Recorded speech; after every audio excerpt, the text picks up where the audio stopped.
com isso aqui a penúltima pergunta, que é o seguinte: qual a importância da diversificação nos investimentos? Tá. Aquela famosa frase, não coloque todos os ovos numa cesta só, Sim, né? total. Aí eu aumento ela, acrescento. As cestas, né? Não coloque todas as cestas na mesma carroça, que vai levar os ovos. Porque se a Nossa. carroça tomba, os ovos estão todos lá, o cesto foi pro saco. Né? Os Show, ovos verdade. foram pro saco. Então, a função da diversificação é exatamente isso. Aí vai entrar o seu perfil de risco, primeiro, porque aí você vai... Eu vou colocar 20% em renda variável. Tá, da minha renda variável, o que eu vou colocar? Pô, vou considerar aqui, por exemplo, 10% em fundos imobiliários, vou pegar aqui 8% em ações, 9% em ações e 1% em cripto.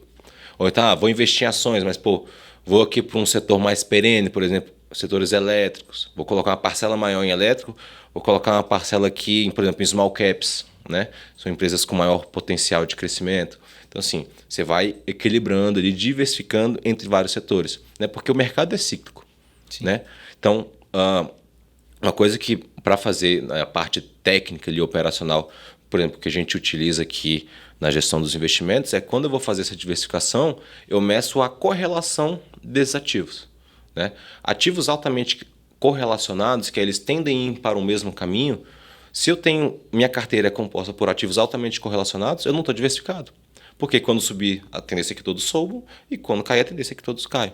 E aí, o objetivo da diversificação é que a gente tem dois riscos, o sistemático e o não sistemático. Sistemático é aquele que você não consegue controlar, que é o risco de mercado. Porque estoura uma guerra na Ucrânia, o reflexo é no mundo inteiro, isso você não controla. O que você controla? O risco não sistemático. Né? Que seria, se a gente pensar, você controla mais a microeconomia do que a macroeconomia, é uma comparação bem grotesca, que você consegue controlar aqui o interno, posicionar as suas caixinhas, certo, de acordo ali com os setores. O que acontece lá fora... O que acontecer? Você não vai ter controle sobre isso. Né? Mas se você está diversificado, naturalmente você se protege, né, um pouco aí, desse risco sistemático. Né? Porque ele vai afetar as classes de ativos, só que ele afeta as classes de ativos de maneiras diferentes. Por exemplo, se a gente pegar aí a pandemia, ativos de renda variável sofreram muito, né? Os preços caíram muito, né? Só que em contrapartida, qual foi o reflexo da pandemia? Altos gastos do governo, né? Para distribuição de renda, né? Um auxílio para as pessoas, maiores gastos, o que resultou? Alta inflação. Como é que eu vou controlar a minha inflação? Eu vou aumentar minha taxa básica de juros, é o principal componente para a redução de juros. O que isso aconteceu? Meus ativos de renda variável caíram valores, então quem tinha, você viu seu patrimônio cair, ao mesmo tempo minha taxa de juros subiu, então investimentos de renda fixa ficaram mais atrativos, né? E o grande perigo disso é o efeito manada.